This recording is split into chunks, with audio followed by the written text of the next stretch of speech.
আসসালামু আলাইকুম। দুপুর ২টার শীর্ষ সংবাদে স্বাগত জানাচ্ছি শাহনাজ পারভীন। প্রধান উপদেষ্টার কাছে স্বাস্থ্য খাত সংস্কার কমিশনের প্রতিবেদন জমা। কাতারের উপপ্রধানমন্ত্রীর সঙ্গে সেনাপ্রধানের সাক্ষাৎ। জুবাইদা রহমানের নিরাপত্তার নামে প্রতিবেশীদের বিরক্ত না করার নির্দেশ দিলেন তারেক রহমান। হাসনাত আব্দুল্লাহর গাড়িতে হামলার অভিযোগে আটক ৫৪। শাপলা চত্বরে নিহত ৯৩ জনের তথ্য প্রকাশ করল হেফাজতে ইসলাম। কক্সবাজারের সাবেক এমপি জাফর আলম রিমান্ডে। আইনজীবী আলিফ হত্যা মামলায় গ্রেফতার দেখানো হলো চিন্ময়কে। মামলার ভয় চাঁদা দাবি, কলাবাগ থানার ওসি এসআই প্রত্যাহার। বিমানবন্দরে শৌচাগার সংকট, দুর্ভোগে সেবার মান নিয়ে প্রশ্ন।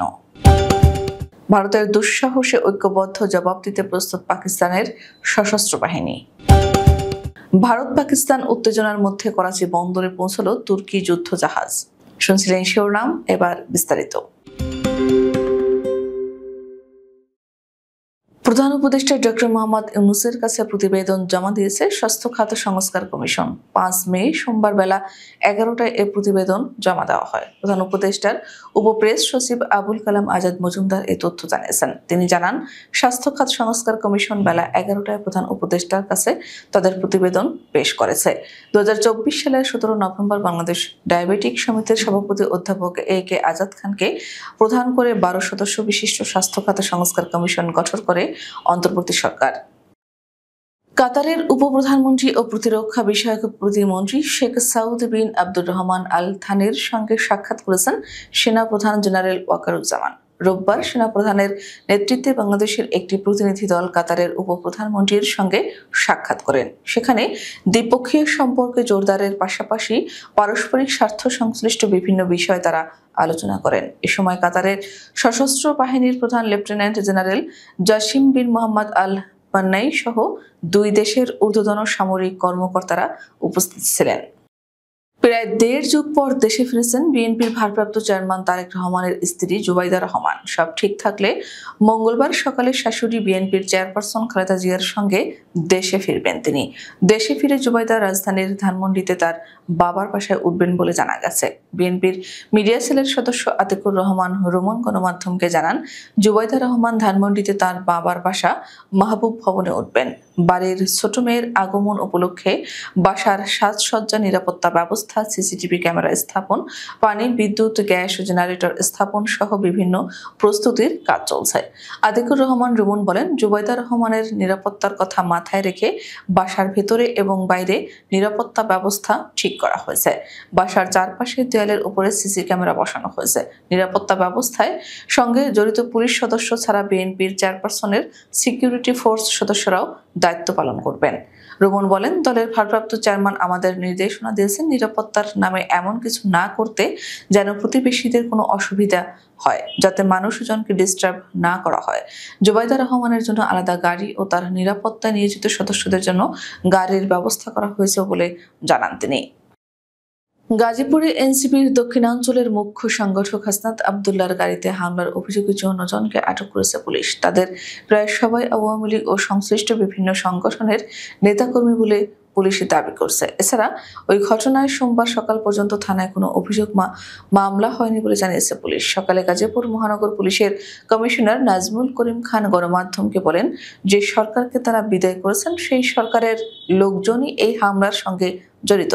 তারা নানা ইস্যু তৈরি করার জন্য এই হামলা করেছে। তিনি বলেন, ওই ঘটনার পর থেকে পুলিশের একাধিক দল হামলাকারীদের চিহ্নিত করে গ্রেফতার করতে অভিযান পরিচালনা করছে।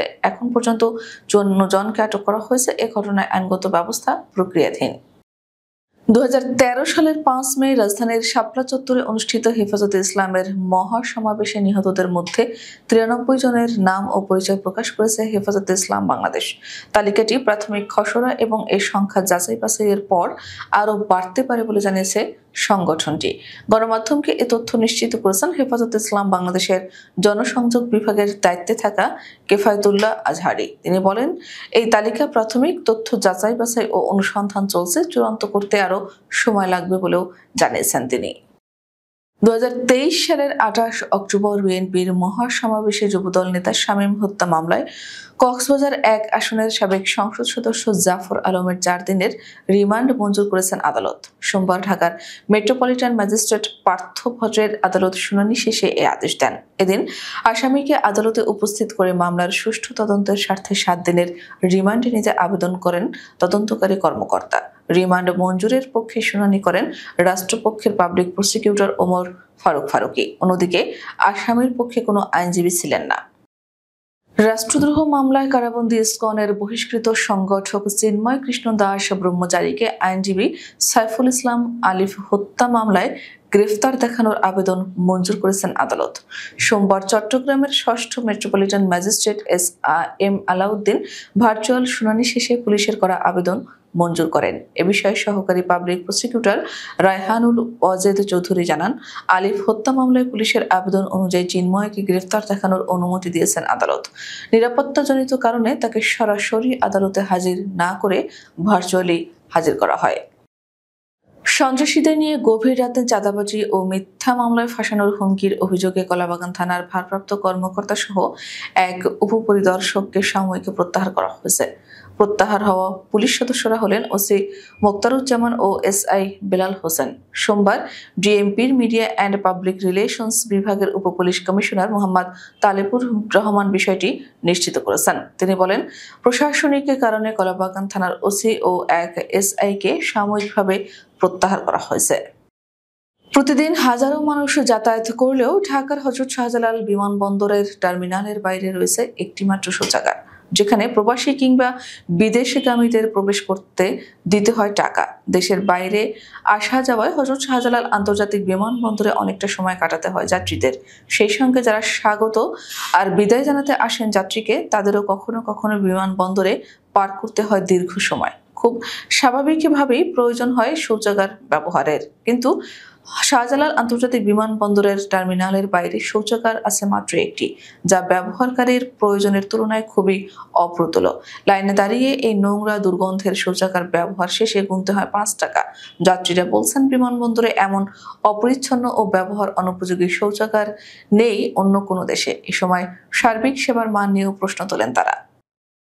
কাশ্মীরের পেহেলগাঁওয়ের সাম্প্রতিক সন্ত্রাসী হামলার জেরে ভারত পাকিস্তান সম্পর্ক ফের উত্তপ্ত হয়ে উঠেছে। এই ঘটনায় দুই দেশের মধ্যে উত্তেজনা নতুন মাত্রায় পৌঁছেছে, যা কেবল কূটনৈতিক নয় বরং সামরিক প্রতিক্রিয়ার আশঙ্কা বাড়িয়ে তুলছে।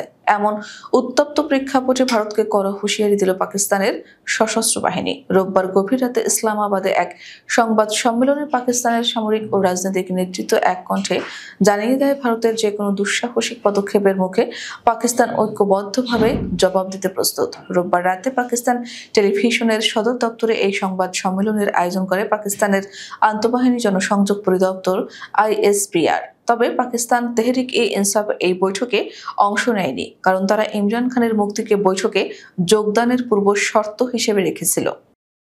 জম্মু কাশ্মীরের পেহেলগাঁও কাণ্ডে হামলার জেরে ভারতে যে কোনো মুহূর্তে প্রত্যাঘাত করতে পারে এমন আশঙ্কায় রয়েছে পাকিস্তান সরকার। এহেন পরিস্থিতিতে তুরস্ক এবং পাকিস্তানের মধ্যে সামরিক সহযোগিতা জোরদার করার লক্ষ্যে তুরস্কের একটি নৌজাহাজ TCG বুয়াকান্দা পাকিস্তানে পৌঁছেছে। এ খবর দিয়েছে পাকিস্তানের নৌবাহিনী। পাকিস্তান এবং তুরস্কের মধ্যে ঘনিষ্ঠ কূটনৈতিক, অর্থনৈতিক এবং প্রতিরক্ষা সম্পর্ক রয়েছে। তুর্কি প্রতিরক্ষা সংস্থাগুলো পাকিস্তানের অগস্ত 90B শ্রেণীর সাবমেরিন আধুনিকীকরণের সহায়তা করেছে এবং ইসলামাবাদে ড্রোন সহ সামরিক সরঞ্জাম সরবরাহ করেছে। দুই দেশ নিয়মিতভাবে যৌথ সামরিক মহড়া করে।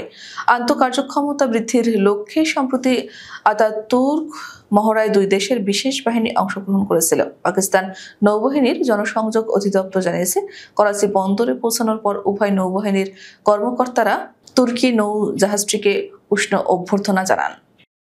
আমাদের পরবর্তী রাত 10টার শীর্ষ সংবাদ দেখার আমন্ত্রণ জানিয়ে এখনকার মতো বিদায় নিচ্ছি। দর্শক, ভিডিওটি শেষ পর্যন্ত দেখার জন্য আপনাকে অসংখ্য ধন্যবাদ।